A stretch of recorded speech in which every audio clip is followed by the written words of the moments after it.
Alexa, bitte lege 14 Kilo Zitronen in den Warenkorb. Bestellung ausführen. Bestätigen. Habe die Ehre, Evans, der Biergeist, der Conny. Hallo. Das ist Affentyp Nummer 1, das ist der Florian. Hallo. Affentyp Nummer 2 und das ist Spitzelwirtschaft.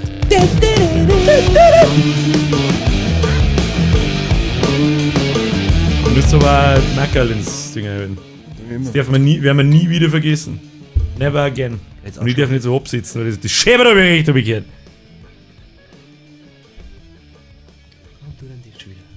Look at this. This is my butt. I'm the captain now. Okay. Look at this. Looky. Sag es, gut beieinander. Hallo. Guten Tag. Geht's euch so? Wir sitzen mir zu oft zusammen, ich mag es eigentlich gar nicht wissen. Ja. Scheiße. Jede Woche ist schon hart. Jede Woche ist wirklich anstrengend, ja. Das ist grausam. Der damit Welcher Trottel haben das gefordert? Ja, lauter Idioten. Weiß ich nicht. Wir haben demokratisch abgestimmt, jeder wollte das so haben. Genau, und danach haben wir das Publikum befragt, ob die das auch haben möchten. Aber da haben wir schon abgestimmt. Da haben wir schon abgestimmt. Aber das darf man so nicht verzeihen, oder? Das darf man eigentlich so nicht verzeihen, ne? Habt's drin die Woche? Weinfest waren wir. Ja, Das ist upsi. halt so eklig. Auf einmal war es 5 in der Früh und ich hab nicht gewusst, wo ich bin. Was? Ja, weil Beim zurückgehört. Ja. Aber danach war ich noch woanders. Da war ich in der unteren Stadt und bin ich runtergegangen. Weil ich denkt, leck mir am Arsch, Ist das weit? zickert mir einen auf. Also. Und am G hat das Ring angefangen. Das weiß ich auch noch. wo denn da hin? Zum Kanzler. Weinstube Kanzler hat einen sehr alten Freund übernommen vor einer Zeit. Kennst du auch, glaube ich. Ja, hab schon gehört, dass Wo ist denn die? In der Heckinger Straße. Aha. Weißt du, wo da die Post ist in Landau? Ach doch, weiß ich wo Heckinger Bus. Heckinger Post. Straße Die ist. glaube ich ist in Fichtheim. Doch, das weiß ich. Ja, genau. Da am Ecktoten und da Okay. hat's geheißen, da ist Weinfest, After-Show, Party. Ja, bei After was dabei, gell? Und dann bin ich da unten reingegangen, dann ist mir die lauteste Hausmusik meines Lebens entgegengekommen. Ich bin noch gar nicht 2 Meter, ich bin bloß an der Straße gegangen und haben so Leute vor der Tür gestanden, die haben meinen Namen schon geschrien, da habe ich noch nicht mehr 4 gesehen. Und ich dachte, oh Gott. Aber war dann tatsächlich saulustig. War wirklich Problem jetzt in saulustig. Italien nicht mit lauter Hausmusik. Da hätte ich ein Problem mit lauter Non-J. Lauter non das kann sein. Im Klavier oder Kennst wie? du das Roy Bianco? Hau. Kennst du das? Ja, du hast mir Weißt schon mal du- erzählt. ja. Namen schon Da bin ich im Juli immer am Konzert. Super! Herzlichen Da freu ich mich schon Glückwunsch! richtig. Was ist das für eine Art von Musik? Irgendein Schlager? Schlager. Ja, So super! Italo-Schlager. Geil! Ganz Aber großes richtig Kino. gut. Und da gibt es einen Schlagerstrudel. Ein Schlagerstrudel. Ja. Was ist ein Schlagerstrudel? Den musst du anschauen, das ist das Beste. Da läuft praktisch rundum. Wie beim, ich weiß nicht, wie In Mekka. Ja genau, da machst du einen Circle. Wie in so, Mekka. und du läufst halt einfach rundum, das ist halt dann, aber nicht so aggressiv, sondern einfach nur so, hey! Also hat jede Richtig geil, da Musikrichtung freu ich mich seinen schon. eigenen Circle Pit begriffen. Nein, den gibt's seit letztes Jahr. Ist ja langweilig, ich mag ja Leute zusammenschlagen da drin. Nein, du musst wirklich mit den Leuten und dann Das ist ja langweilig. Roy Bianco, aber die Boys. Und leider kein Italienisch, aber da gefällt mir schon richtig. Babini, Babidi Buppi. Brian, Rosa. let me handle this. Stagazzo, Strullo, Vanille, Schoko, Babini, Erdbeer. Wenn wir jetzt einen Schlagerstuhl schnell machen. Einmal um den Tisch. Wenn wir Und die schauen. du mit Schlagerstrudel. Zieht die Hosen aus, Schlagerstrudel, Ja, los da holt geht's. wir uns den Wein. Der kommt im Dummlauf. Ja, es war schon witzig. Es war das erste Mal seit langem Festel draußen. Und das ich mich erinnere, wo ich freiwillig hingegangen bin. Und dann man denkt so, ja, da haben ja wieder alle besoffen und dann kennt die jemand und es nervt voll. Ja, wird schon nicht mehr so schlimm sein. Die ganze Scheiße ist ja jetzt seit 2 Jahren mal so ein bisschen abgeflacht. Überhaupt nicht. Also ohne Scheiß. Ich bin reingegangen, es hat genau 1 Minute gedauert, dass der erste käme. Aber war trotzdem lustig. Da war ich noch nicht besoffen, da war es mir wurscht. Der erste, der war recht jung und war sehr, ich trau mich nicht so wirklich, aber. Und dann. Wissen soll, wenn du zum Saufen kommst. Du scheiß Wichser. Die Kruzifix halt im Maul. Wenn du nicht Schmerzen draußen, dann brauchst du gar nicht anfangen So einen runterzuladen. Job austeilt. Ja, genau. Und dann eine Flasche Wein Handy, gibst. Handy aus der Hand geflext. Alles unter 100 Euro Donations, die du mit in die Räder gewonnen hast. War aber wirklich witzig. Ab das also nach, ich glaube, ich habe in der ersten Stunde die erste Flaschen Wein weggesoffen und dann war es wurscht. Der Wein fickt dich so anders. All in. Er fickt dich so anders, dass ich einer Hurensohn. Was hast du für einen Drungen? Irgendeinen roten saubitteren Teufel. Ich liebe es. Warum tut er das? Der kann gar nicht, drucken, es geht gar nicht so drucken, dass ich nicht sage, Oleg, das drucken. Der weiß und lieblich. Ja, genau. Den habe ich gesucht, wie, weiß ich nicht, Ja, bin aber ich 17. ich find, bei Weißwein geht es euch da aus, oder habt ihr jetzt einmal die Nein, das letzte Mal, wie ich einen getrunken habe, war ich 17. Ich werde immer richtig nodig auf Weißwein. Nodig auf Weißwein. Ich aber bin richtig. generell immer nodig, aber ich bin Ja, ja aber immer bei 17. Weißwein, da ist halt generell, du trinkst einen Schluck Weißwein und es macht einfach... Ich erinnere mich nicht. Kannst du sagen, ja. Boah, Weißwein ist sehr gefährlich. Sehr gefährlich. Der Wein ist allgemein sehr gefährlich und jeder, der das nicht schon ein paar Mal mitgemacht hat da hinten, der speit den Sparkass. Was ich da vorher so mitgekriegt habe. Weißt du, was soll das? Ja, Also bei dem Bierdämpfer, da wollen wir auf Wein umsteigen, weil es das einschützt, das Bier. Das war so geil. Das ist ja so das dumm. ist Da jetzt Glas halber auf Ex gesoffen und dann wundert sich, warum es nach einer Stunde voll bist, wie ein Scheiß aus. das Glas Wein auf Ex genossen. Genau.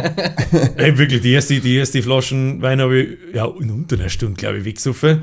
Und dann haben wir halt an unserem Tisch gesessen, da war auch Spezi halt dabei, der hat dann irgendwann gesagt, gibt's da ein Bier? Ich gesagt, normalerweise schon, da überall, was ist die Sonnenschirme vom Krieger. Ja, da gibt's kein Bier. Dann ist er aufgestanden, ist zum Krieger gegangen, hat einen Rucksack voller Bier geholt. Dann haben wir halb in den Tank gedrückt, dann bin ich ganz so umeinander gelaufen und so, und alle waren super neidig auf das Bier. Was ist hier? Ja, Ja, aber es gibt ja im Weinfest immer Bier. da hat's ganz gegeben. Nein, da kann es geben. Echt? Früher hat man doch da immer Bier kaufen können. Eigentlich Ich Früher war hab es woanders. nämlich sonst einmal so, wir sind dann irgendwann aufs Bier umgestiegen, weil eben 2 Flaschen Wein und dann bist du dann einfach am Ende. Entweder Ich Ende habe oder früher No. schon nicht recht viel mehr wie 2 Flaschen Wein geschafft und dann was geworden. Ja, Weil die die zweite Flaschen fickt die und Ja. die dritte, das erste Glasel bringt die um. Dann bist du dann einfach. Also ich habe nur eine drunter. Dann ist du hast ja vorher schon 7 Mal wieder putzen gehabt. Nein, das ist gelungen. 5 Fucking oder Weinfest. 5. Zwei waren es. Ekelhaft. Ich bin ja kein Alkoholiker. 2 Flaschen Wein. Nein, 2 halbe. 5 halbe. vorher und dann... Vorher waren es noch 5. Oh, nein. Für die Öffentlichkeit war das 2. Es ist einfach generell, das sind wieder Dingelfinger, die wissen nicht, dass man nicht mit 5 halbe ins Weinfest nach Landau fährt. Das tut man einfach Ich nicht. fahr generell Natürlich überall tut mit Ein 5 Fehler. halbe. Natürlich tun wir das. Ich sag einmal so. Generell ja, aber nicht ins Weinfest. wenn wir zu Du fährst auch nicht mit 2 Flaschen Wein ins Volksfest. aber ja, Dann ja nicht. ja, das stimmt. Aber mit 5 Halbe. Da war es wieder richtig. Ja, da passt du wieder zusammen. Aber ich sag einmal so, 2 von 3 Leuten haben den Trip sehr enjoyed. Da war Nein, nicht stopp, wir waren sogar zu 4, also 3 von 4. Das sind 75%, das ist fast der Zweiter. Der 4. hat in den Sparkasse geschissen. Das war witzig. Scheiße, der hat eine Seitstangen, die morgen nicht draus machen. Nur bloßen. Ja, es ist, ja, fast. Fast, nah dran. Habt ihr das kontrolliert? Nein. Ja, wer auch immer das da hört, ich kenne die Geschichte. Ich weiß nicht, ob ich den Namen nennen darf. Darf ich? Nein. Oder Sparkassen. Nein, es Wieso ist denn jetzt nicht? schon. Was ein Göttel darf man sagen, Ja. Maxi darf man sagen, die ist übrigens nicht wahr. Ja, ich sage jetzt einfach der Maxi was. Na, leider nicht. Letztendlich glaube ich einfach, dass der Flo war. Vielleicht. Ihr erzählt einfach, dass es irgendein Späßel vor allem war, weil keiner von uns kennt. Funktioniert Hast du Keiner von uns da kennt vorne den. ein kleines Häufchen in den Sparkasse eingelegt? Was soll ich machen? Oh, was hat denn der da eingelegt? Bringt's mal Seitstangen, ich mag einen Igel draus machen. Scheißt halt wirklich voll den Lindenschiss an Geldautomaten drin. Das kann man rein am Weinfestding und irgendjemand geht dann am Montag in der Früh da rein, ich möchte so Geld abheben und dann ist einfach ein Dünni da. Boah, stell dir mal vor, das ist ein richtiger Weinschiss. Stell dir mal vor, Wenn ich in für uns in der diese Feierabend Automaten, wo Ein- und Auszahl ist und da wo du dann sagst, du möchtest einzahlen und scheißt da ein. Und am nächsten Tag in der In Früh, Geldschlitz steht in der Zeitung drin, betrunkener Weinfestbesucher aus Dingelfing hat in den Geldschlitz geschissen. Einzahlung mal anders. Ich hab mich sprichwörtlich selber eingezahlt. was soll man machen? Das Was ist ein Bekannter von mir, die Geschichte, glaube ich, kennst du auch, und die Person auch, der in die Bank reingegangen ist und wollte Geld abheben und dann ist es wenig gegangen und dann hat er vor lauter Wut die Scheiben von dem Automaten eingeschlagen und ist dann wieder rausgegangen. Und dann hat er in seinem Suff gemeint, er muss das ganze Szenario nochmal nachstellen und ist dann reingegangen und hat dann in den Automaten eingeschmerzt und erklärt, warum die Situation gerade passiert ist. Und da ist eine Kamera drin und filmt die ganze Zeit. Und hat er am nächsten Tag hat er dann einen Anruf von der Staatsgewalt gekriegt, dass er da wegen Das ist aber Sachbeschädigung... schnell gegangen. Also Das nicht ist glaube so ich schnell. glaube es Montag dann, weil Samstag meine ich war so, Montag hat es dann Trotzdem finde ich das schnell, allein am Gesicht zu mir erkennen, dass du dann einen Anruf kassierst. jemand, der da drin gearbeitet hat, kennt Okay, okay. Dann, ja, gut, dann. dann Nein, aber die vergisst Geschichte wieder. kenne ich tatsächlich nicht. Ja, kann ich da nachvollziehen, wie das war. Ich möchte die Namen droppen! Aber das Geile, dass er dann in die Kamera einschmerzt und eigentlich dann nochmal so klein nochmal ein Gleich Geständnis dazu. nachlegt. Das wird ja richtig dumm, ja. Ja, Ja, aber so unzurechnungsfähig, das zählt ja dann nicht. Wer hätte das gedacht, dass da im Geldautomaten eine Kamera drin ist? Ja, und wenn da keine drin ist, dann haben im Kammer 26. Ja, ungefähr 6 verschiedene Einstellungen von seiner Tat. Ich habe mal ein Foto machen müssen. Jetzt kann der Jugend sind, da habe ich schon lange nicht mehr drüber nachgedacht. 2 Kandidaten, ich weiß nicht, ob es ging, ich glaube aber schon. Die haben sprichwörtlich, da war Wohlstorf ein Volksfest, und die haben sprichwörtlich, glaube ich, einen Molotow in Seiselandenheim geworfen. Also das ist richtig krasser Scheißdreck. Also es ist jetzt kein Kindergeburtstag nicht und so, sondern richtig übler Scheißdreck. Damals war ich auf meinem Hip-Hop-Trip, Hosen unterm Arsch, habe ich bis heute noch, weil die Hosen blau, Kappe, was weiß ich. Und wir waren da alle. Und die 2 aber nicht. Deswegen haben wir das, im Asylantenheim, haben wir mit den Asylanten ein sauberes Gegenfest aufgezogen. Ja. Kann ich dann auch verstehen, dass man dann einen Molotow einwirft, wenn ich da drin habe. Ja, das war nicht. Auf alle Fälle waren wir halt alle. Und dann irgendwann kommt ein Brief von der Polizei. Und zwar von der Kriminalpolizei. Oh. Mach ich das so auf, liest es so. Versuch der Brandstiftung. Was? Ich bin wirklich da. Was? Hey, ich hab das gar nicht versucht. Was hat das nicht hingekauft? Ich habe mal so ein Straßenschädel rausgerissen und bin damit davor gelaufen und der Polizistenmann ist mir nachgelaufen, aber ich habe quasi Leute einmotzen. Und dann habe ich eine Vorladung gekriegt. Kriminalpolizei, irgendwas, Landshut, was weiß ich. Da habe ich schon gedacht, was zur Hölle passiert denn jetzt? Dann bin ich halt da umgegangen. Und dann haben die da drin gehabt, ein netter älterer Mann mit Schnauzer und so ein junger Polizist. Ich mag jetzt ganz bewusst nicht Bulle sein. Mit der Knarre da an der Seite, der wo halt dann da sitzt und hat mir das Ausfragen angefangen. Also und so richtig schlecht. Richtig schlecht so. Er so richtig direkt und dann so, ich bin drin, Freunde der Sonne, um was geht's hier? Ich habe halt nicht gesagt, da war ich 17 oder so, und habe mir den Hosen geschissen. Um was geht's? Ja, Asylantenheim, bla, Brandstiftung. Molotow eingemacht, ich gesagt, spinnt's hier? Wie kommt's ihr da? Wo überhaupt? Und so, ja, zwecks Outfit, und dann haben da Leute befragt worden und dann ist ihnen ein Name gefallen. Outfit? Ja, zwecks die Hip-Hop-Szene, bla, irgendein Scheiß. Zwecks Outfit, und da ist ihnen ein Name gefallen. Da hab ich gesagt, sind sie komplett wahnsinnig. Schau, erstens da die Asylantenheim, was? Und dann habe ich so ein richtig geiles Foto machen müssen, wie du das in die Dinger kennst, was so eine Nummer holst von vorne. Ja! Und dann habe ich aber nie wieder was davon gehört. Nie wieder. Haben die doch nicht Im Nachhinein habe ich dann herausgefunden, wer die 2 waren. Aber ich denke, ihr dreckigen Wichser, das, wenn ich gewusst hätte, hätte ich euch verraten. Ja, dann hätte ich gesagt, so, aber sofort auf der Stelle. Das ist aber ein Witz. War mir auch wurscht, wer das ist. Gott, dass er Knall nicht auszieht, mir einen Shell und ich will. Genau. Wer war da? Weiß ich nicht, ich habe schon 4-mal eingesucht, lass die Knarre stecken. Was brauchst du? Bitte, ein Schlagstock schon die ganze ins Maul gesteckt drin. Hörst du das? Genau. Can you smell it? Pain! Die Schminke schon verlaufen. Hab mich schon 4-mal aufgeschnitten. Ja, komm schon 3 mit einem Eimer Wasser geholt. Hab ich schon lange nicht mehr drüber nachgedacht. Ja, schön. Krass. Aber es ist im Wohlstoff. Eigene Polizeigeschichten? Schon mal erlebt so? Nein. Stinknormale Kontrollen. Da hab ich noch keinen. Oh ja, du. Irgendwo haben sie im Wohlstoff an der Schule haben sie mal irgendeine Parkbank zusammen drin. Und irgend so ein Rindviech hat dann gesagt, ich war das, obwohl ich da, keine Ahnung, wie viel 1000 Milliarden Kilometer weit weg war von dem Ort. Aber sie hat einfach nur gesagt, ja, das war wahrscheinlich der Kant. Das ist halt auch so geil, den ersten Namen, den sie hören, der irgendwo drauf, ja, schickt in meinen Briefladen rein. Und das Geile war, die waren dann sie haben meinen Namen und nur einen Namen gesagt, dann waren sie erst bei dem Spätzle von mir. Und dann hat sie gesagt, ja, sie fahren jetzt weiter zum Kanter, weil das ist auch eine gute Adresse. Da denke ich so, warum eine gute Adresse? Ich habe noch nie Kontakt mit der Polizei gehabt, nie irgendwas tun, was ist mit euch? Ich bin mal mit dem Roller von der Realschule damals heimgefahren. Hast du einen Roller gehabt früher? Ja, aber nie! Mit 16, ja. Vom Papa habe ich mir den immer genommen, wenn ich spät verdrohen war. Also dann bin ich um 13 Uhr von der Schule heimgefahren und ich habe wirklich nur, doch. Und dann bin ich wirklich ja nur, das ist ein Kilometer. Wenn ich von der Schule aussehe, direkt Polizei hinter mir.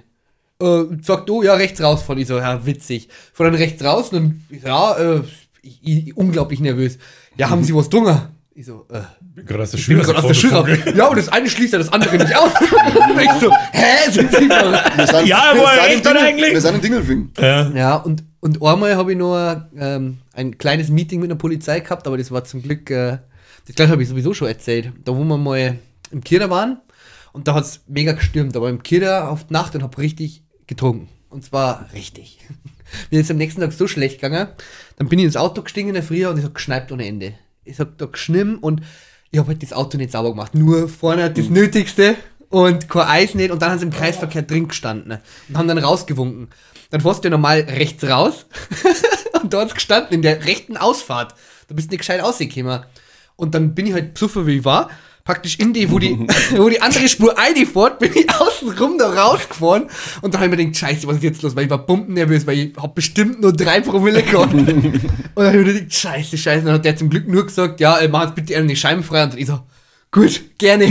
Sofort ich habe noch nie so freie Scheiben gehabt. So bin ich auch schon oft in die Arbeit gefahren, ja. Mit wie du schneidest da 10 cm, aber kommt nicht mehr oft vor, wenn es vorkommt. Und dann bist du schon spät noch. Ja. Klang schon. Und hinten noch einmal, ja, das Rest macht der Fahrtwind und Heizung. Bis ich da... Wir haben es jetzt ist ja noch relativ kalt in der Nacht und dann bin ich vom Späßl heimgefahren und haben ein Bier getrunken, tatsächlich noch eins. Genauso wie muss ja, dass die Polizei irgendwo steht und wir haben uns einen Teil genau gegenseitig über den Mund gespuckt. Und das Bier. Also so wie jetzt gerade. Genau, ekelhaftes Sau. Da liegt der Shit, da liegt der. Voll Teufel! Jetzt verschmierst du ihn noch! Was soll ich machen? Ich bin Spucker beim Reden. Ja, auf alle Fälle holt es wieder auf, dann gleich die Frage, ob ich was getrunken habe, dann sage ich ja, Alkoholtest, ja, passt alles, okay, dann weiterfahren, dann sage ich ja, geil, ein Duschmann oder wie? Dann der Polizist so, nein, reißen wir uns bitte zusammen. Und dann ist gleich jemand, nehmen Sie Drogen. Warum haben Sie welche da? Okay, wie können wir abwissen, Blut abnehmen, los geht's. Dann sage ich so, nein, nix. Und dann so, ja, machen wir schon so den Taschenlampen ins Augen leicht Trick. Dann macht er den, macht wieder aus. Also er macht den, ich soll die Augen aufmachen. Nochmal. Dann denke ich mir so Kruzifix, nochmal. Dann ist schon das 4. Mal, dass ich was sehe. Auf was reagieren jetzt gerade meine Augen? Immer noch nichts. Dann das 5. Mal, nein, es passt euch sehr. Meine Augenlider flattern gerade, wegen friert sie vielleicht. Dann war es 11 Uhr auf die Nacht, arschkalt, war es überall in der kurzen Hose und im T-Shirt. Stehe ich so da und scheint so. Ein Boko? Ja, okay, ich fand's weiter von. Dann denke ich mir jetzt, was ist das für eine Frage? Friert sie vielleicht? Ja, Small Pipi. Ja, genau. Dann habe ich rausgeholt. Polizeigeschichten. Fällt mir aber sonst keine ein, muss ich sagen. Mit Sicherheit haben wir in unserer Sturm- und Drangzeit beim Furtgehen, beim Saufen, dann prügeln sie da oder irgendein Vollidiot. Natürlich war da mit Sicherheit einmal irgendein Polizeikontakt, aber nie irgendwie ernsthaft. Das Einzige war nur, dass wir mir aufgearbeitet haben, weil irgendwo in sehr jungen Jahren sauvoll irgendwo im Kranken bin. Und da wollten sie mir dann heimfahren und ich habe gesagt, oh nein, ich habe gerade noch 1 Kilometer zu Fuß, lasst mir gehen. Das war nämlich am Anfang schon eine gute Idee anscheinend, dass ich zu Fuß gegangen bin. Und sie gesagt, ich darf mich nicht gehen lassen, das kostet mich 50 €, wenn sie mich heimfahren. Und dann fährt ein Taxi vorbei und bleibt stehen mit einer Freundin von damals drin. Hey, kann ich was denn bei dir lassen? Ja, die wollen mich heimfahren und lassen mich nicht zu Fuß gehen. Kann ich mit dem Taxi mitfahren? Und also zum Taxifahrer fahren sie heim und sagt er, ja, wenn er Geld hat, schon. Ich habe nur 5 €. Wie weit musst du? Ja, 1 Kilometer. Ja, dann kommst du rein. Ja, mehr fällt mir da jetzt nicht ein dazu. Ich war Kriminalpolizei aus Landshut nur bei mir. Ja, wegen der Vergewaltigung. Aber ich war nur Zeuge. Ja. Aber auch nur, schaut mich nicht so, da kann ich gar nichts dafür. Und ich höre sie im Endeffekt. Fall um Werner. Ja, genau. Kann ich gar nichts dafür, die hat ein Mini-Rogo gehabt. Na, die ist halt einfach nur Rollschuhe, ja. Eine geile Ausrede, ja. Nein heißt nicht nein. Genau. Nicht, es gibt einen Unterschied zwischen Nein und Panzertape. Panzertape heißt. Hilf mir, der holt noch Chloroform. Flocky, der Rapist Number 1. Was soll ich machen? mit Restalkohol in die Arbeit gefahren, vorher noch geraped und dann wundern. Hey, Sie, Herr Polizist, der holt noch Chloroform. Und dann hat Schlagstück am ins Maul gehalten. Der Rape-Flow has no breaks. Weiß das jemand, ob man mit dem Chloroform hat einen wirklich so schnell umkippt, wenn du das einmal einschnappst? Ich glaube, so schnell glaube ich nicht, aber... Also wenn es nicht einmal... Ja. Also glaube ich, muss richtig krass... Also irgendwas habe ich mal gelesen, ich weiß jetzt aber nicht, ob das Chloroform war oder irgendein anderes Mittel, was aber irgendwie direkt Nasen rundum, das muss zu sein und du musst ein paar tiefe Atemzüge erwischen. Aber ich weiß nicht, ob das Chloroform war. Ja, interessiert. Aber ich glaube, wir haben noch mit Sicherheit irgendwelche Mediziner in der Community. Ab in die Kommentare. Wie lange dauert das? Ich meine, normalerweise, wenn die halt jemand auch von hinten packt mit dem Hodern, dann schnaufst du ein, weil du halt einfach erschrickst und vielleicht deswegen, was weiß ich, aber natürlich... Du müsstest es jetzt zählt wissen, eigentlich die Grundregel noch? Na, bei mir zählt diese Grundregel für mich noch. Was mit dem? Ja, mein Gott, ich hab so Schwitzearme irgendwie schon wieder. Aber warum ist das so ekelhaft? Genau. Zählt jetzt diese Grundregel eigentlich noch? Unter 30 Sekunden ist es keine Vergewaltigung? Spaß. Spaß. Es gibt einen Unterschied zwischen Nein. Das ist wie die 3-Sekunden-Regel beim Essen. Ist wichtig. Wichtiger und kleiner, schmaler Grad zwischen Nein und Nein. Eigentlich bin ich nicht so eine. Jetzt hör halt auf.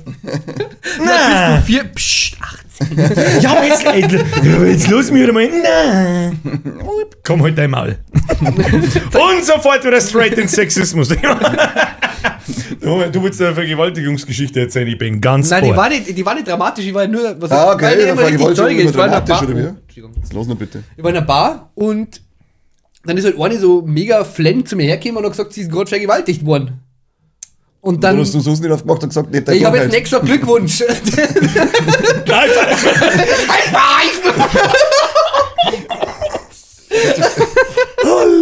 Na, und dann... Spaß! Da gibt es genau den Witz da, wo er aus dem Wildwasser kommt und sagt, ich bin vergewaltigt worden und der Typ sagt dann, macht so nicht auf und sagt, hey, das ist nicht der Ton. Ja, scheiß Ton, okay. Na, und dann ist halt der Bar-Typ, der hat dann meinen Namen mit aufgeschrieben und bla bla bla und dann war halt irgendwann nochmal Kriminalpolizei da bei mir. Ist da was rausgekommen am Ende des Tages? Anscheinend hat die einfach nur so einen Film geschoben. Okay. Also... Das ist oft lächerlich. Schon krass, wenn eine Damenschaft sowas behauptet.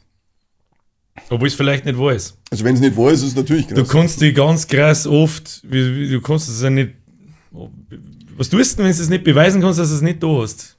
Die beendet dein Leben. Ja. Aber was dann auch ein Thema ist, wo man auch drüber reden sollte, ist, jetzt stell dir mal vor, du sagst, du bist vergewaltigt worden. Das musst du also... Sicher musst du es noch, aber wie sollst du es machen? Ja. Wie sollst du das machen? Das ist der Punkt.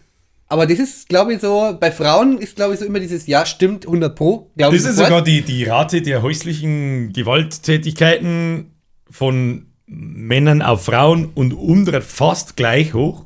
Die Dunkelziffer auf jeden Irgendwie Fall. So. Es gibt eine hohe Dunkelziffer, das ja. Ja, weil Männer trauen sich halt dann nicht, was zu sagen. Ja, das ist ähnlich mit, ja. Ich dachte mir halt wirklich, schau mal, stell dir vor, der Verein. Ja, mir alle verprügeln mir den ganzen Tag. Ich so gar nichts, dann kriege ich nur mehr aufs Maul. Heute lieber mal futzen. Kannst du ja auch nicht wehren, wenn du zurück hast, bist du der Trottel. Ja? Haben wir schon mal gehabt, das Thema. Reflexschein geht immer. Das nicht, ja, haben wir wirklich schon mal gehabt, ja. Aber wenn einer auf mich zugeht und mit der Faust durchzieht, dann sag ich, ja, halt dein Maul. Dropkick. Mir wurscht, du Depp von der KH hast. Dropkick. Ja. Welcome to Suplex City, da ich sagen. Suplex. Das haben wir Back Suplex auspackelt. In so richtig. Finger voll Leck nach hinten runtergehauen.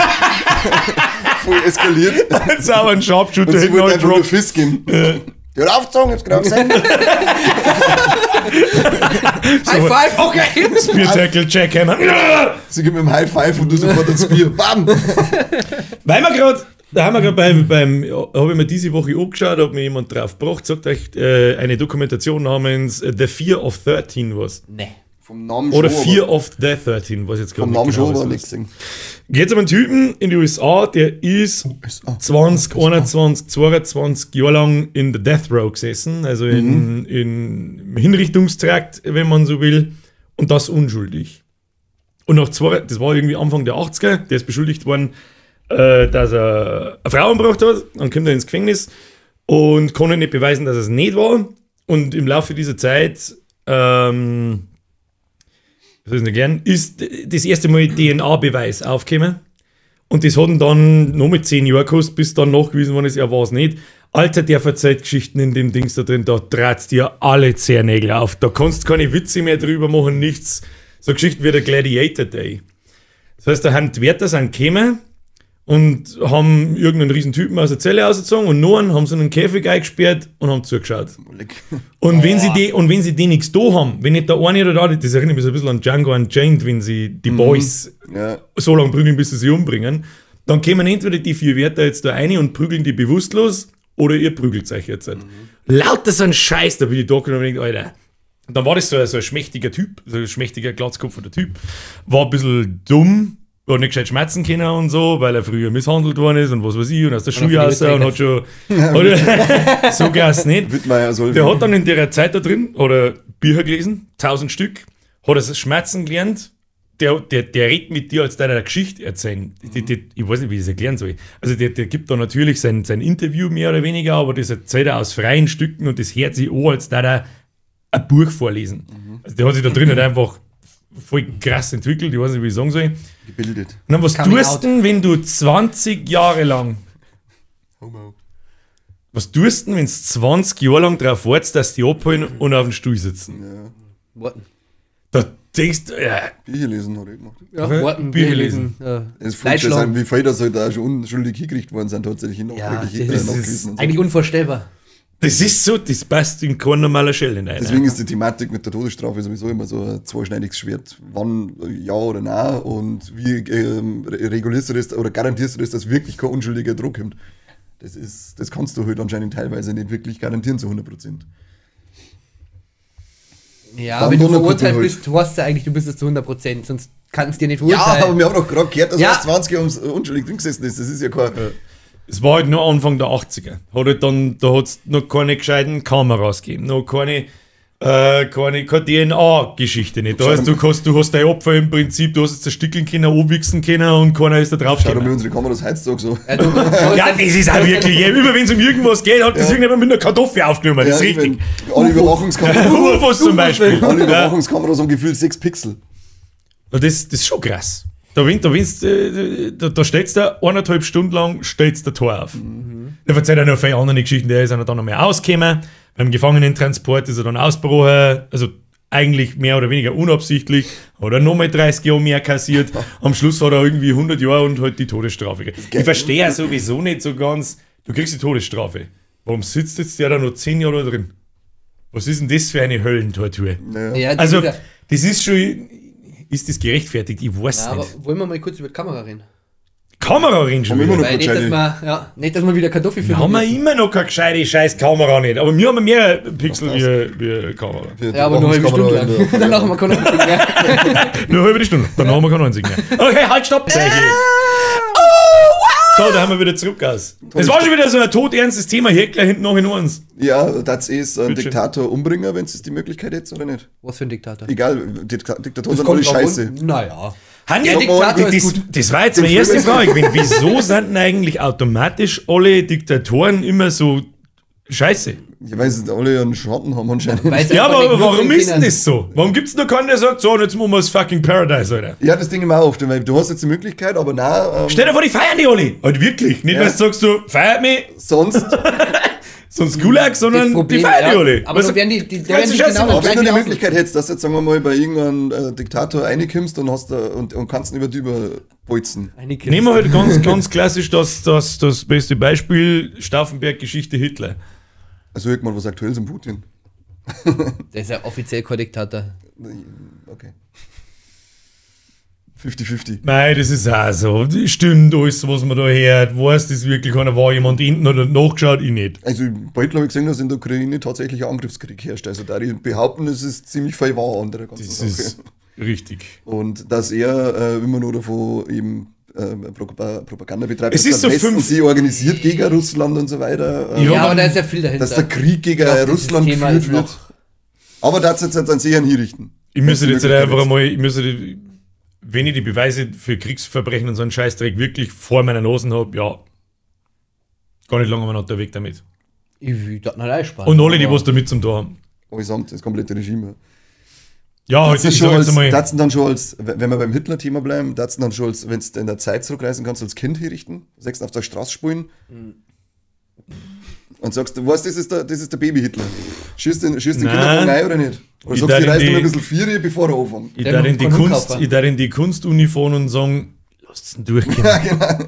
Lasst ihn durchkommen, spart uns einen Haufen Stress, oder? Bei Family Guy haben wir doch gelernt, dass das wegen dem Fitnessstudio war. Das habe ich nicht gesehen. da wo im Hintergrund die ganze voll die muskulösen Juden umeinander laufen und dann Hitler auslachen, weil er einfach das Christball ist. Das ist geil, ja. Da haben wir auch, glaube ich, schon einmal drüber geredet. Es fällt mir der Name wieder nicht ein. Der Propagandaminister, der mit der 20 Stunden der ausschaut, das schmierst immer nicht mit dem vollen Kopf, aber. Goebbels? Der Goebbels! Was, der Goebbels? Der Goebbels. Was meint Niedernabe mit M? Ist ja wurscht. Ich glaube, es war der Goebbels, ja. Der Michi. Der Goebbels. Der Marvin Hitler. Der Goebbels-Sepp, tatsächlich sogar. Ja, weg mit denen. Komm. Alle, die da irgendwie oben mit drin hocken. Als Kind jetzt schon, so, oder erst später? Erst später, da haben sie noch nichts da. Bis zu dem Zeitpunkt, wo wir was jetzt fangen so, oder? Praktisch. So dann 7 wo die erste Kugel aus der Luga käme, da in eine Richtung, wo ich davor. Ja, davor genau. Halt noch. Da, wo man sagt so, okay. Kennst du Minority Report mit Sicherheit? Ja, aber ich habe den tatsächlich nie ganz gesehen. Halt! Sag mir, Alter, ich kann die und deinen scheiß Film-Podcast nicht mehr ernst nehmen. Was ist mit dir? Ja, weil das ist ein Spielberg-Film. So, ja, ich weiß schon. Bist du besoffen? Nicht so Boko. Unfassbar gut. So da geht es auf alle Fälle darum, da haben die 3 Thematik, die kenne ich, ja. Die singen. Na, heute den habe ich schon gesehen. Da habe ich Tschechen-DVD damit. Ja, das ist 2002 dieser Film. Deswegen weiß ich nicht mehr viel, weil nämlich das lustigerweise ich auch. Die Bildqualität war so unterirdisch, dass du fast nichts gesehen hast. Ich war froh, dass die 3 so käsig waren. Da hat es Brechstäbe gegeben, das habe ich schon ziemlich gefeiert. Das halte ich für sehr Spielberg-typisch für so Zukunftsvisionen. Da kommen halt Bullen mit so Jetpacks, so kleine, und dann haben sie, benutzt die Brechstäbe! Und dann hauen sie ihm so einen Elektrostab ein, und wenn er die trifft, kotzt. Habe ich schon lustig gefunden. Auf alle Fälle haben da 3 so. Über einen Brechstab. Da bricht aber keiner, nur weil das stinkt. Die einzige Idee, da bricht das sie. Haben schon mehrere gebrochen. Aber nur weil es so stinkt, nicht weil es so lang ist. Und dann, wo waren wir jetzt? Ja genau, die singen Verbrechen vor. Und dann, sobald die singen, rückt Mannschaft aus und nimmt den fest, bevor es passiert. Ist da nicht der erste Fall mit so einem, einer, der seine Frauen bringen möchte? Ja, genau. Der sitzt dann neben dem Bett, währenddessen er geht irgendwie, und dann sitzen sie im Bett drin. Und sie fangen das Fegeln an, und er hockt währenddessen daneben und kriegt einen Nervenzusammenbruch, schaut dann zur Schau, und dann kommen sie von der Fensterscheibe rein und niemanden fest. Ist eine nette, was soll ich sagen, moralische Frage. Ist das in Ordnung oder nicht? Ja, das ist eine gute Frage. Was ist denn, wenn sie eine von den 3 täuscht? Und was soll das eigentlich? Der normale Mensch hat immer gesagt, jetzt halt einmal dein Maul. Ich habe überhaupt nichts da. Ja. Komisch. Aber nette Idee.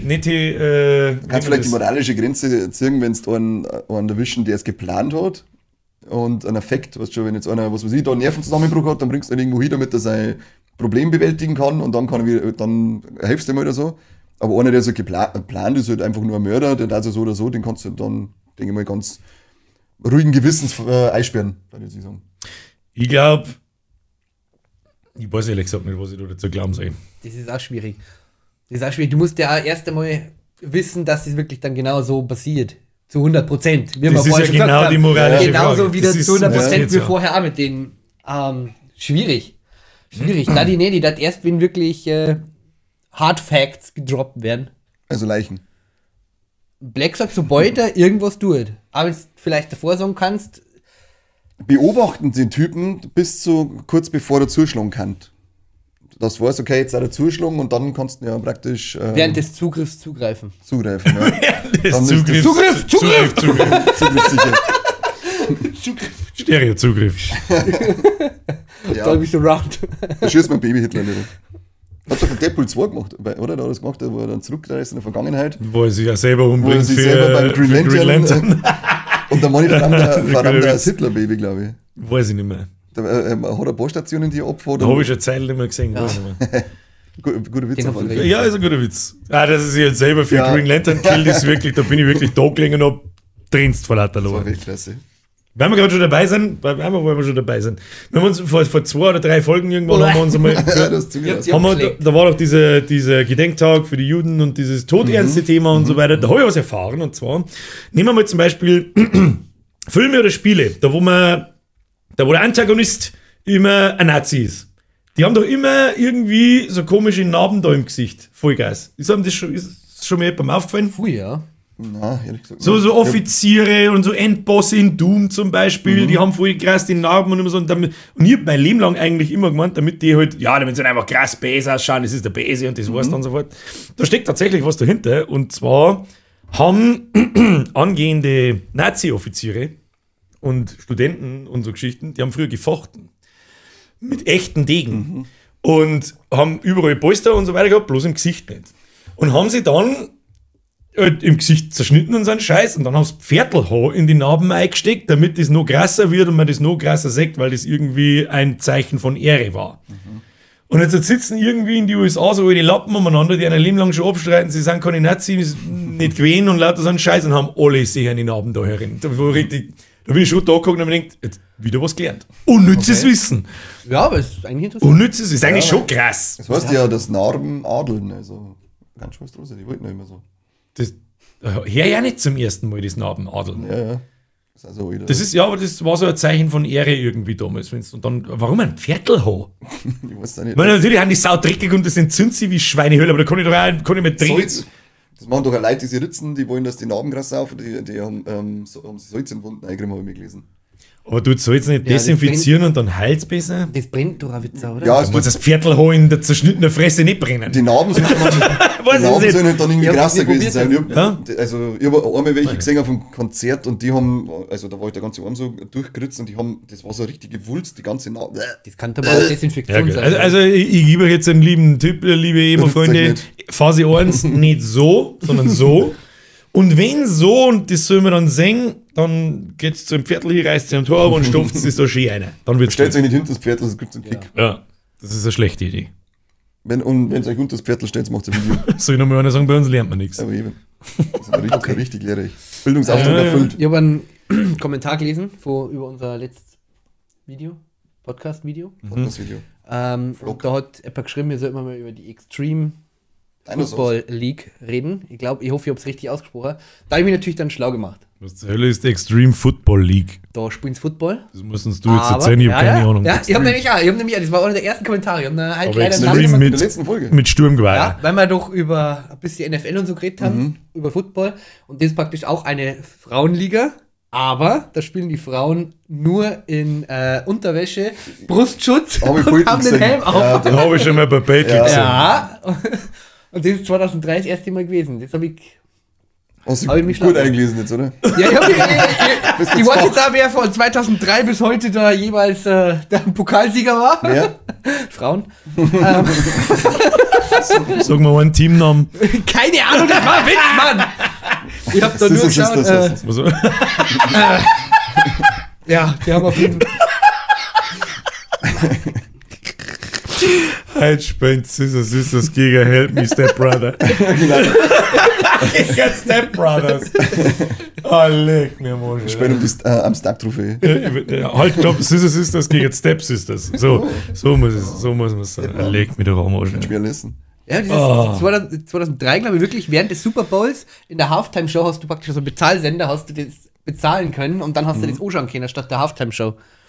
Habe ich gelesen. Da werde ich mich nochmal schlau machen. Ist okay, aber Time to Fab dann sagen. Time to Fab, ja. Aber ich habe es auch schon ein paar Mal gesagt, ihr wisst, dass Internet und gewisse Seiten gibt. Ja, es ist ähnlich wie so dieses und die haben genauso schon. Wenn du wirklich Frauen wresteln, also in bequemeren Outfits. In luftigeren und dann ist auch noch lustigeren Outfits. Lustig. Ich war für lustige Outfits. Das war cool. Hauptsache der Boden ist nass und rutschig. Hauptsache der Ring ist kein Ring, sondern ist ein Planschbecken und da ist Öl drin und so ein weißes Oberteil. Ja. Aber was der jetzt mit unserem Ständer? Ich wichse auf alle Fälle danach. Ich auch. Ganz klar, vielleicht wichse ich schon die ganze Zeit. Kann man einen Keks wichsen? Ja. Ich mag es bei Superbad. Kennst du das? Wo der Jonah Hill verzeiht, dass er engere Hosen an, weil da kann er sich seinen Ständer dann oben im Hosenbund einzwicken. Ja. Das ist voll gefährlich. Ich habe mir fast auf den Bauch geschossen. Ja, du hast den Glanz auch verwecken. Asozial. Habt ihr eigentlich gewusst, dass wir wahrscheinlich genau jetzt, wirklich jetzt gerade in dieser Minute eine Kleinigkeit zu feiern haben? Das ist mein Penis. Den feiere ich sowieso, auch wenn er bloß so groß ist. Das ist richtig geil. 4000 Abos auf unserem YouTube-Kanal. Hey. 4K! Weg! Was ist nicht, Trommeln? Gibt's unseren. Sagen wir mal Danke oder beleidigt man es einfach? Ich weiß es nicht. Schwuchte. Genau. Der Schwulste von alle wirft mit dem schlimmsten schwulen Wort umeinander, das es gibt. Ach, das Wort ist nur schwul, schlimm. Ist nur schlimm. Also, das Wort ist nur schwul. Ja, ist nur schlimm, wenn man engstirnig ist. Warte schnell. Echt, das soll nicht nur beleidigt sein. Ja, wer hätte das gedacht? Ich hätte es mir vorstellen können bei dem Scheiß-Content. Das ist wirklich unfassbar. Das kannst kein Mensch sagen. Wir waren sogar doch in dieser persönlichen Geschichtenliste. Stimmt, ja, das ist also eine kleine Geschichte passiert. Es kommt ja jede zweite Folge per Audio hinten nach.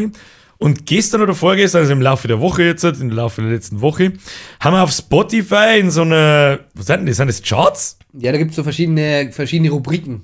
Du gehst auf Podcast und da gibt es dann verschiedene Kategorien. Comedy, persönliche Geschichten, Erotik und lauter Sachen. Musik. Warum sind wir da nicht drin? Erotik. Man schau uns an, wir sind halt wirklich das Gegenteil von erotisch. Ja bloß. Purer Sex, sind wir, purer Sex. Da sind wir halt einfach nicht. Doch, sind wir definitiv. Mach dich nicht schlecht, als du bist. Ja, mit schöner Kamera und die Alten laufen aus. Aber richtig, da ist die treffen wir Kissen. Das ist ja das Problem bei euch, die Alten. Ja. Ich kenne die Jungen. Ja, Niagara-Fälle.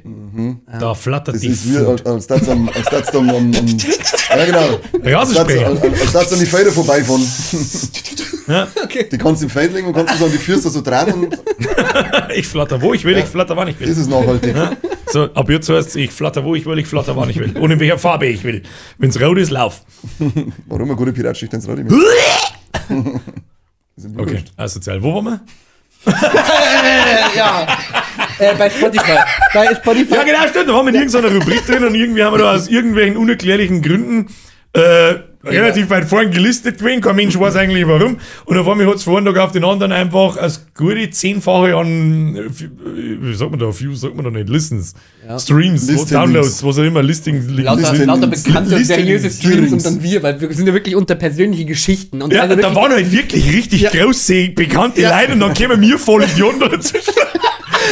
Eigentlich schon geil. In welcher Folge ist es nur eine Folge oder ist das direkt der ganze Kanal? Okay. Also da ist wirklich. Und ich denke mal, jetzt haben wir echt, was weiß ich, zigtausend Leute da draufklickt. Das erste, was irgendein Scheiß gibt, dann wie Babyklappen eingeschneit. Die eine Hälfte sagt, ich verstehe kein Wort, die andere denkt sich, und ich denke aber nicht, dass das Babyklappen-Wichsen als persönliche Geschichte aufpassen wird. Das ist nämlich weird.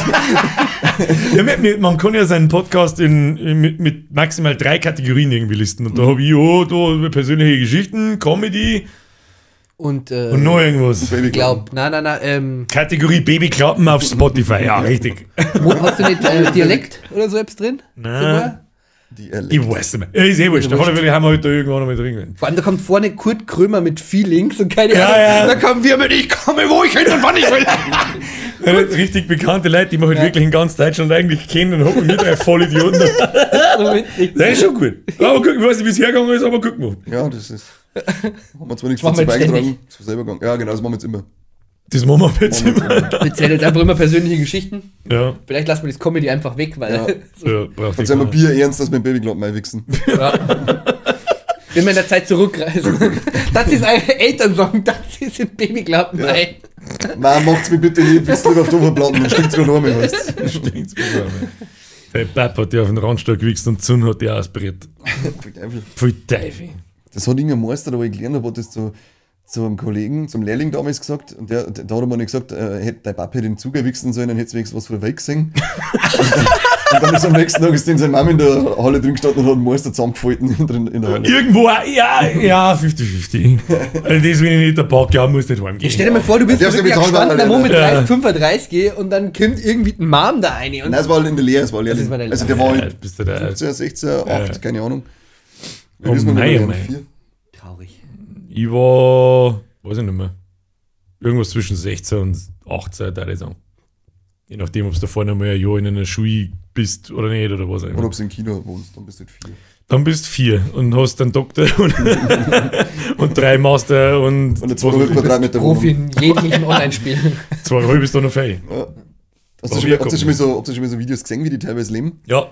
Irre. Das ist krass, was da in China abgeht. Das ist halt sprichwörtlich das Bett.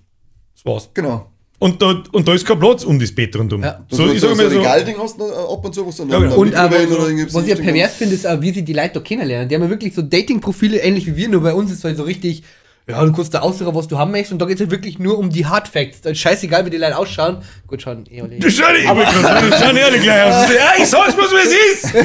Bin ich wieder das Arschloch. Außerdem musst du auch sagen. Nein.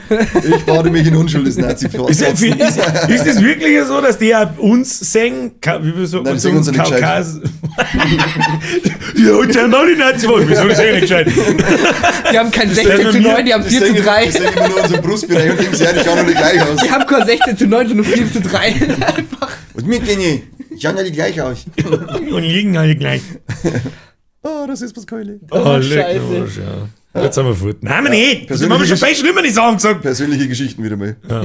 Ja, die dürfen das ja nicht sehen. Also, da dürfen wir aber nicht so viel. Hat irgendjemand einen asiatischen Freund im Freundeskreis, Bekanntenkreis? Nicht einen. Gibt es bei uns nicht so fein. Nein, eher nicht. Gibt es bei uns nicht im Bekanntenkreis, aber nicht im Freundeskreis. Die einzigen Asiaten, die es bei uns in der Stadt gibt, das ist der Asiate, der vor einem Jahr oder so da unten sein Restaurant aufgemacht hat und da hat es die ganze Zeit schon geheißen, Alter, dieses scheiß Restaurant ist bloß zum Geldwaschen da und was weiß ich. Schau dir doch den Typen an, der ist 1,20 Meter großer Cowboy-Stiefel und Golduhren und Goldkettel und rennt da miteinander und grinst und geht so richtig geil.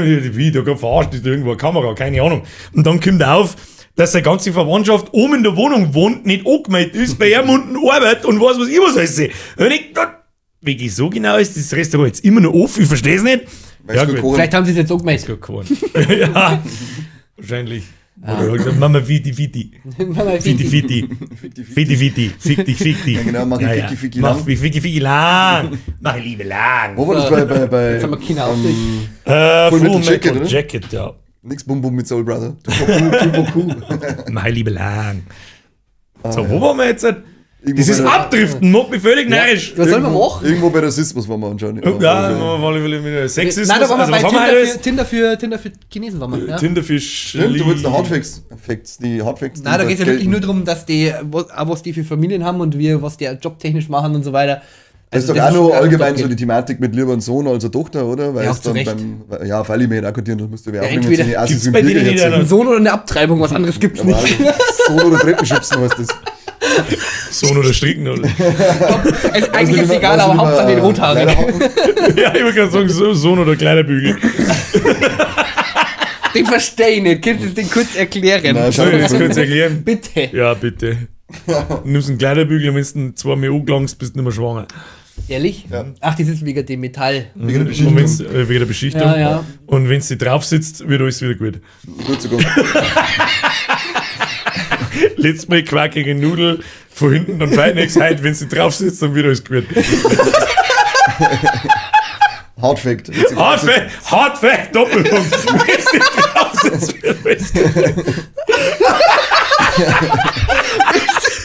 Das ist so geil. Aber es ist ein Hardfact. Das Scheiße, die wir wieder machen, das ist unfassbar eigentlich. Naja, vielleicht klappt man wieder eine persönliche Geschichte. Mach irgendwas. Du willst nur Format im Format, glaube ich. Format im Format. Hat irgendjemand auf Twitter was gelesen die Woche? Ich sag's freiwillig. Ich bin nicht auf Twitter. Du Vollidiot, aber Format. Aber das ist euer Job. Ja gut, das stimmt. Ja, irgendwie, wie gesagt, ich kriege immer irgendwelche Posts von irgendwelchen 40-Jährigen, die entjungfert worden sind und frage mich immer noch, warum ich nicht eingeladen sind in der Geschichte. Muss ich sagen, ja, was interessiert mich das auf Twitter? Möchte ich auch singen, Kim. Muss ich drauf sitzen, dann fällt nichts. Ja, eben. Auf jeden Fall. Noch.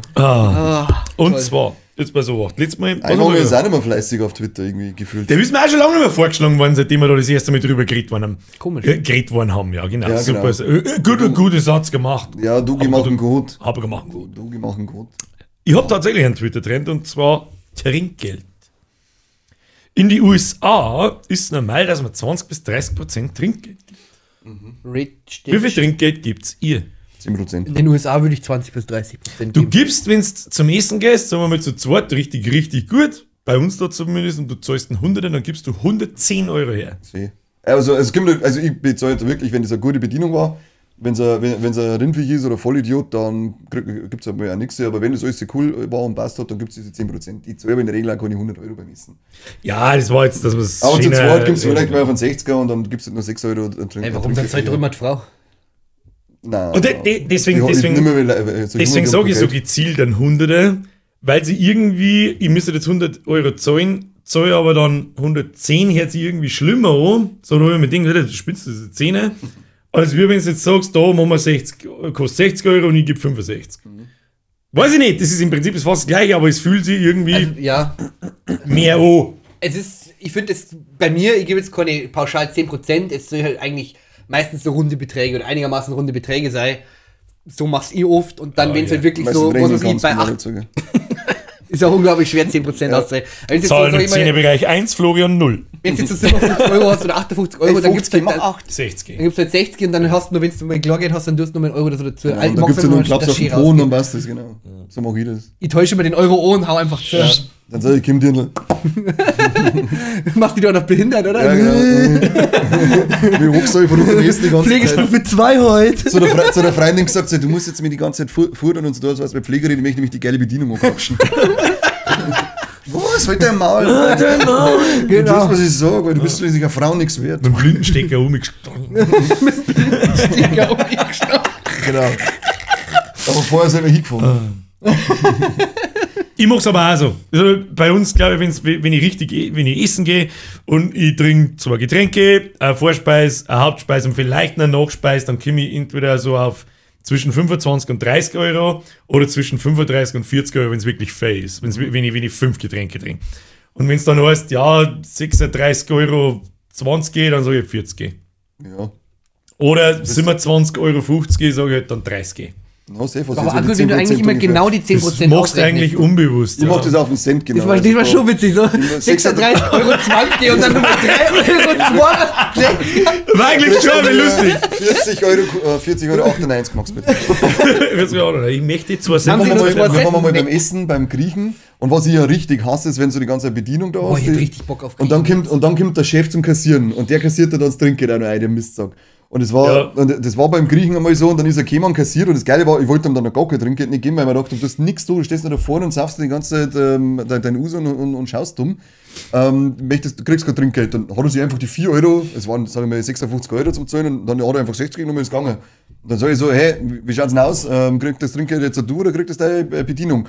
Ah ja, das kriegt Bedienung. Ja. Und wir waren bla bla. Dann ist aber dann auch noch rausgekommen und hat sich dann bei mir bedankt fürs Trinkgeld. Das ist, und mit den Leuten, wo ich dort war, die haben gesagt, die sind da regelmäßig, das ist noch nie vorgekommen, dass da irgendwann rausgekommen ist und hat sich bedankt fürs Trinkgeld. Boah, leck. Da steht jetzt einfach mal die finstere Behauptung in den Raum. Der ist da jetzt eingegangen und hat gesagt, du gehst jetzt da raus und bedankst dich. 100%. Und kriegt es es nicht. Ah, doch, das glaube ich dann schon. Ich weiß nicht. Aber das ist jetzt... aber kein Grieche bei uns da, oder? Der war in... nicht direkt bei uns, das war nur bei Frontenhausener Gegend. Zwar nicht in Frontenhausen, aber irgendwo die Richtung war das. Wir haben einen guten Griechen bei uns, da gehen wir gerne hin. Da kommt auch immer der Chef selber. Und der pflanzt uns mit Usos zu nach und nöcher. Da gebe ich halt auch dann nochmal mehrere Trinkgeld her. Ja gut, nach 3 Usos, das hat nochmal... Ja, da gebe ich ihm dann einen Geldbein und sage, du bist raus. Genau, wie die alten Leute im Supermarkt. Nehmen sie einer was brauchen, gell? Sind das nur Trepfening? Okay. Er weiß schon, warum er die mit Uso zwischert. Ja. Ja, der hat es ja aber auch verdient, den scheiß Meteor-Teller da drin, den kannst du nicht, ja, oft kann ich ihn schon fressen, aber oft auch nicht. Ist aber echt ein guter Grieche, ja, den mag ich auch gern. Ja. Der ist sehr lecker, ja. Da ist nicht alles geil, muss man auch ganz so ehrlich sein, aber es ist fast alles geil. Ja, die Sachen, die immer Bedienungen halt nicht. Da haben keine weiblichen Bedienungen nicht drin. Das war ja der Witz. Das sind ja wirkliche reale Griechen. Das sind ja echt. Das sind nicht irgendwelche Inder, die sagen, wir haben jetzt ein griechisches Restaurant. Ein griechisches Restaurant, hallo! Ja, genau. Chinesischen Akzent, sagt ihr jetzt Inder und macht ein griechisches Restaurant. What the fuck? Das ist das merkst du übrigens, das hat man mal jemand, den kennst du auch. Der hat ein Restaurant und der hat ein gutes Restaurant. Da haben wir mal einen wunderbaren, wichtigen Tipp gegeben, der bei Restaurants einfach wichtig ist, wenn die Speisekarten ellenlang ist. Und der hat Italienisch und Griechisch und Indisch und Pizzas und Nudeln und mir fällt jetzt sonst nichts mehr ein, keine Ahnung. Burger. Dann Burger. Und Salate. Fleisch und Steaks und Fisch und richtig. Was weiß ich, was alles für ein Scheiß. Und Paella. Dann ist in 99% Risotto. Oder? Ja. Was haben wir noch? Ohne was anderes zum Aufzählen? Kugelfisch, Sushi. Döner. Sushi, Apfelstrudel. Döner gehört tatsächlich dazu und Sushi gehört auch dazu. Ja. Gibt's dann bei uns einander. Kannst du nichts fressen von dem. Das ist leck, ist das ekelhaft, das Klump. Je mehr das haben wir auch schon festgestellt, weil und es sind nicht immer meistens so die Liefertypen, sind das die einfach genau. alles haben. Wir haben zum Beispiel in so einem Stammrestaurant jede Woche und das hat wirklich immer so eine Sonntagskarten und dann 6 Gerichte drauf. Dann 6 Gerichte drauf und das war's. Und da weißt immer, dass du echt immer was Gutes hast und nicht daher und es ist auch gut, weil die können da einigermaßen planen, was sie da haben und du hast dann nicht 100.000 Sachen, die du am Ende der Woche wegschmeißen musst. Genau. Das finde ich auch nicht schlecht. Ist bei uns in London ist ein Steakhouse. Der hat auch nicht viel auf der Speisekarte. Steakhouse. Ist einmal ein Steak. Ich erinnerte mich nicht. Steakhouse. Und da ist ähnlich. Der hat nicht recht viel auf der Liste, aber was auf der Liste ist relativ teuer für Landau, aber unfassbar geil. So Schwabenpfändle und so ein Scheiß. Ja, aber ich friss sogar Schwabenpfändle wie ins Steakhouse eigentlich. Da mag ich einen Steak. So ein Steak, sag ich dann. Ich war die letzten 20 Mal, wenn ich dort war, habe ich halt ein Steak gegessen, deswegen habe ich irgendwann einmal jetzt ist mal irgendwas anderes. Irgendwas anderes. Ansteiger. Ja, der hat dann Schweinemedaillons drin, so groß und mit Sahnesauce und Spätzle. Ja, Gott, ich hab Hunger. Ja, jetzt müssen wir zum Ende gehen, weil der darf man nicht über das Essen reden bei dem Scheiß auf. Wir müssen sowieso kurz auf Pause drücken. Immer so laut. Ja, das sind nicht deine. Sagt der Mann auch. Jetzt hört halt auf die ganze Zeit. Schmusi. Genau, Kiss. Kiss me if you can. Kiss me if you can. Haben wir noch was dabei? Eine Menge. Eine Frage. Ja, immer. Der Schlussfrage. Ja. Die möchtest einbürgen. Geilste, ja, die natürlich. Das könnte man nach dem Format. Bevor du jetzt mit der Frage aber an uns kommst, komme ich mit der Frage an die Leute. Ich komme mit meinem Schwanz auf. Und zwar, jetzt passt es mal folgende Woche. Da haben wir uns drei noch nicht einmal so richtig unterhalten. Oh aber Gott. Da fangen wir jetzt einfach an. Ja, wie jetzt? Und zwar, es gibt in meiner Welt des YouTube-Daseins und so, gibt es immer mal eine kleine Mini-Sommerpause und eine große Sommerpause. Die Mini-Sommerpause findet statt zwischen, ich glaube, der 2. Juniwoche. Ich weiß gar nicht hundertprozentig auswendig, da habe ich halt Geburtstag, bin meistens fort. Und die große Sommerpause findet statt im August. Langweilig. Ja, ist ja in Ordnung. Aber das interessiert mich nicht. Und jetzt ist unfassbar wichtig, was der mir da?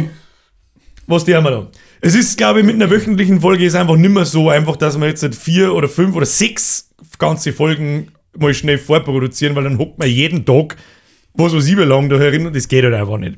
Darum haben wir uns ausgedacht, ist vielleicht eine gute Idee, die eine Folge, die da in der Mini-Sommerpause kommt, im Juni, dass wir die auf 2 Teile aufteilen. Dafür kommt es auf Spotify auch gleichzeitig, dauert halt dann bloß eine halbe Stunde. Und das ist dann schon assi irgendwie. Ja, aber Hauptsache es kommt für beide Seiten was, oder? Das ist besser, wenn wir können einfach gar nichts machen, weil mir ist so wurscht. Machen wir aber die zweite Hälfte auf Spotify. Machen wir aber die zweite. Nur ihr dürft so die zweite Hälfte nehmen.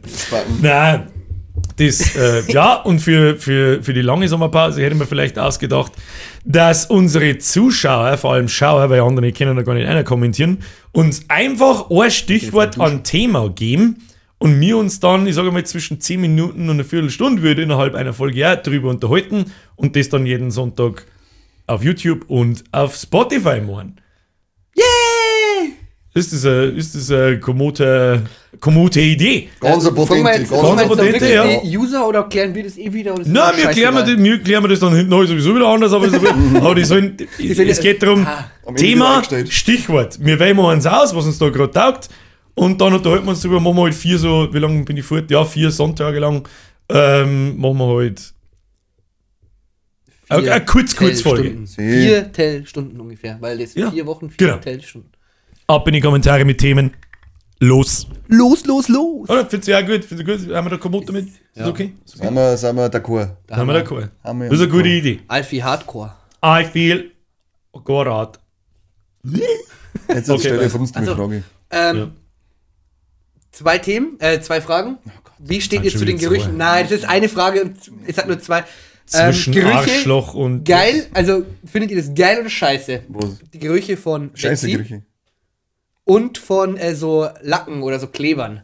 Also von Benzin geil? Benzin, da kann ich mich reinlegen. Obwohl ich nichts mit Autos überhaupt nicht zum Anfangen kann und so, aber der Geruch von Benzin ist geil, ja. Ich will das Parfüm geben, dass ich das sofort... Warum ist das nie... Ich glaube, gibt es so als Diesel. Und warum ist es nie ein Grund, wenn die ganzen Vollidioten, die gegen E-Mobilität und so weiter sich aufregen, warum ist das nie ein Grund, warum sagen, sie wollen weiterhin fossile Brennstoffe haben? Warum gibt nie der Geruch von... Das war mir ein Nachvollziehbar. Von frischen Benzin, wenn du das praktisch einführst. Ja, genau. Ja. Warum ist das nie ein Grund, dass er sagt, ich möchte kein E-Auto, weil ich möchte weiterhin einen geilen Scheißdreck haben. Außerdem ist raucht und stinkt. Ich sage aber früher, aber es interessiert halt keinen. Das habe ich noch nie irgendwo gelesen, sondern er sagt, das ist der Grund, warum ich schon immer wollte. Das haben wir sogar schon Kinder, ein paar Leute, die das mit Autos so ein bisschen mehr zum Tor haben und die sagen schon. Also ja, aber die sollen das irgendwo schreiben, dass ich es auch lesen kann. Ach so. Das soll ja irgendwo gepostet sein. Aber du kannst ja nicht lesen. Aber mir liest jemand vor. Ah, es gibt ja mittlerweile die Lesefunktion. Ja, genau. Siri, bitte vorlesen. Leck, was wir mal da könnten? Ich weiß nicht, ob wir das im Podcast schon mal da haben. Alexa, bitte lege 14 Kilo Zitronen in den Warenkorb. Bestellung ausführen. Bestätigen. Jo, das haben wir, glaube ich, schon mal gemacht. Haben wir schon mal gemacht? Ja, ganz am Anfang. Kann man öfters einmal machen. Geht immer, ja. Das Sagel Zitronen kann man einfach immer brauchen. So. Ich hätte jetzt ja, und was noch? Benzin, riecht geil, ja. Und so Lacke und so Geschichten. Ja, so Lacke, Kleber. Da nicht so. Habe ich in der Schule schon mal so mit Plastiktüte, Kleber, kennst du das nicht?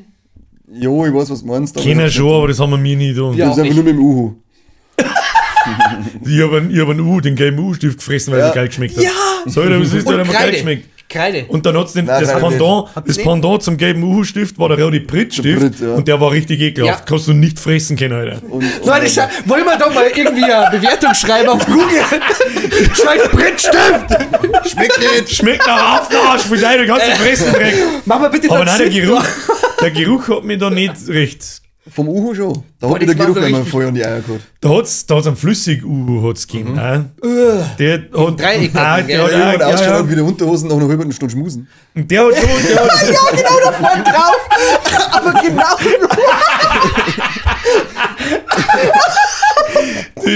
Die gelbe Dosen. Ja, und wenn du dann oft auf und zudrehen hast, hat der auch schon Dosen. Ja. Nein, das wo dann so festgeklebt ist. Ja, genau. Ja. Ich hab schon verstanden, Florian. Lauter Fahnen und was weiß ich.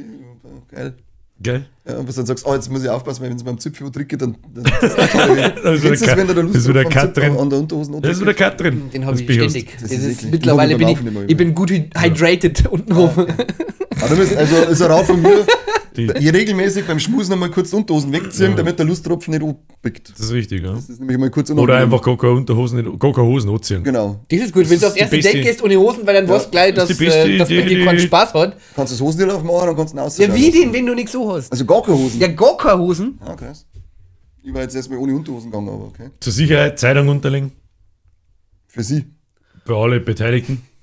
Folie halt in der Regel. Ja. Der Gummitier. Natursekt und Kaviarspiele, da brauchst du eine Folie. Ja. Dass du es dann nachher oder so zusammen tust und ausdruckst. Ja. Oder mit ins Bett.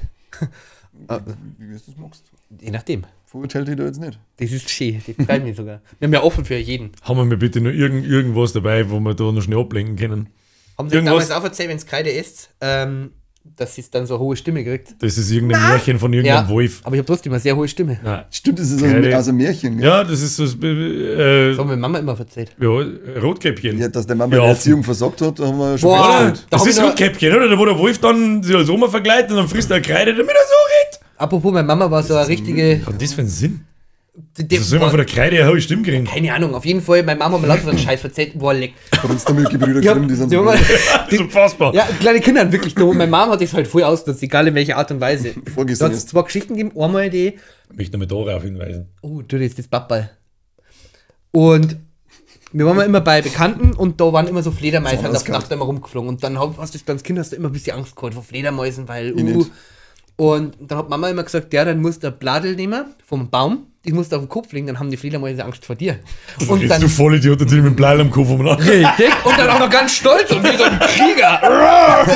Das war das eine. Das zweite ist, wenn du früher in den Keller gegangen bist, hast du auch immer Angst gehabt. Spätestens, wo du dann zurückgegangen bist, und im Keller geht gar nicht. Du gehst immer die Treppen. Heute lege ich noch ein paar km/h zu, wenn ich aufgehe und hinter mir das Licht zu. Ja, warum auch immer. Aber warum ist das so? Ja, weil wir 2 Filme anschauen. Alter, ich bin doppelt erwachsen bald auf dem Ausweis und geh meine Kellertreppen, wenn ich das Licht ausmache, doppelt so schnell auf wie mir. Weil es kann ja da hinten. Hast du da nicht, wo man durchgelangen kann bei der Treppen? Oder hast du dazu? Ja, von der Seite. Boah, das geht gar nicht. Und wenn du aufgehst die Treppen und es ist Licht aus, ist das links von dir stockfinster. Ja, ich bin raus. Ich geh nicht mehr so in den Keller. Und das Allerschlimmste ist in meinem Keller, wenn du dann zur Treppen gehst und schaust nochmal zurück, dann ist dort ein Tier zum draußen Keller und die hat so ein Glas. Wie soll ich das jetzt erklären? Also ein Holzrahmen und hat ein Glasfenster drin. Glaslicht nennen sie das. Und das ist nicht, das ist so, ja, mulchig halt. Also du sägst durch, aber nicht gescheit. Ja, tolle Wurst. Alter, fick dich, Alter. Ja. Ich hätte nur einen Hund schicken. Da hat der Papa mal gesagt, wenn du pfeifst, wenn du ganz laut pfeifst, desto weiter haben dann die ganzen Monster da unten weg.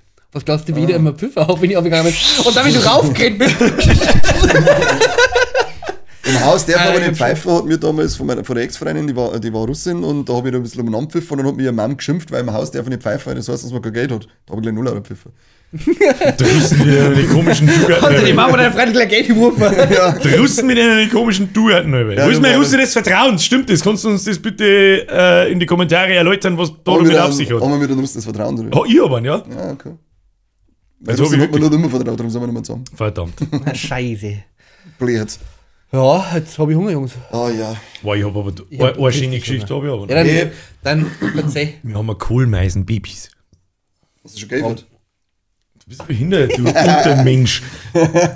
Oma in dem Nestal. Oma im Nestal, ja. Nestal. Da direkt da draußen vom Balkon. Jetzt mal, wenn ich da draußen beim Raucher sitze Dann ist das so geil. Ich schaue ja schon seit 4 Wochen immer dieses Prozedere, da ist so ein Staunen davor und da war bis vor 4 Wochen waren da noch keine Bladel drin. Und dann hat die angefangen, Kohlmeisen Mama oder Papa, keine Ahnung, das Nest da auf zu bauen. Und jetzt, wenn ich draußen bin und hockt das in die Staunen und schaut mir die ganze Zeit zu. Schaut mir die ganze Zeit, ja genau, wirklich so. Die ganze Zeit, weil ich noch nie denke, was werden wir jetzt da anschauen? Ich weiß, dass du da oben wohnst. Der fliegt so lange da nicht auf, bis ich wieder gehe. Dann stehe ich mir da ein, schaue so aus und dann fliegt die ganze Zeit auf und baut sein Nest. Und jetzt sind sie schon drin und die haben unter Volllast. Also die fliegen in 10 Sekunden da drin schreien sie umeinander, wenn der Vogel einfliegt. Aber ich finde das mega krass, dass die sich überhaupt so eine Eigentumswohnung nur leisten können. Also ganz ehrlich. Die wohnen ja bei mir for free. Das sind ja Königskohlmeisen, glaube ich. Ich finde es so geil. Wir haben so, das ist so die am Hausdach oben, das ist ein Holzverschlag rundum.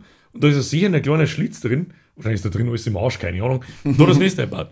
Entschuldigung, du warst doch hinter unserer Wohnung den Turm, den Kamin da in Simbach. Ja. Da hat sie oben drauf hat sie da Storchenpärchen ereignet. Und es gibt ja in ganz Deutschland, die sind ja voll selten mittlerweile und ganz wegen Nester gerade noch. Und die haben sie da hinter uns eingesandt. Aber wir in Land da. Du musst aber aufpassen, dass du kein Baby nicht kriegst. Ich habe Luftwehr, habe ich gesagt, und habe so geschossen. Ja, da ist halt dann geil. Piu, piu. Das ramme ich dir so tief in den Anus. Mir wurscht, aber ich habe kein Baby gekriegt. Ja, so. Da ist dann auch generell Schluss mit Babys kriegen. Und weiter unten in die Baum ist ein Taubenbärchen, die da drin wohnen. Das ist, also bei mir ist ein animalischer Rudelbums. Bei einer Plage war das wieder was anderes. Das ist wie in Dänemark. Wir haben in Landau haben wir auch, der Krieger hat so ein, ich weiß nicht, was das ist, Brauerei halt und ein riesengroßer Turm, also ein Ziegelkamin halt. Und da ist ganz oben ist auch ein Storchenhaus bei uns. Cool. Und da glaube ich, haben sie, die fliegen auch über die Kreisen über die ganze Stadt, die sehen wir von uns vom Balkon aus. Russische Drohnen sind die. Ja, vielleicht haben sie auch russische Drohnen, wir wissen schon. Ja. Die landen bloß zum Batteriewechsel. Kennst du die Verschwörungstheorie, dass alle Vögel von der Regierung geschickte Roboter sind, die uns überwachen und deswegen können die auf elektrische Leitungen sitzen, weil sie sich da wieder aufladen? Kennst du diese Geschichte kenne ich und ich kenne auch, ich habe das gemeint, das ist ein Witz, dabei gibt es Leute, die meinen das ernst, aber das während Corona. Ein Witz entstanden, es hat ja einer auf einer Demo, hat das zum Spaß irgendwie gemacht und es hat sich dann selbstverständigt, dass es mittlerweile eine Verschwörungstheorie ist. Okay. Das ist so geil. Ich kenn das noch, wie Corona war und diese ganze Ausgangssperren-Geschichte und was weiß ich, was alles seht, habe ich gemeint, das ist ein Witz, das haben sie bloß gemacht, damit sie Batterien bei den Vögeln wechseln können. Ja. Weil da eine Zeit lang keine Vögel nicht umeinander fliegen. Du meinst das ernst? Bist du...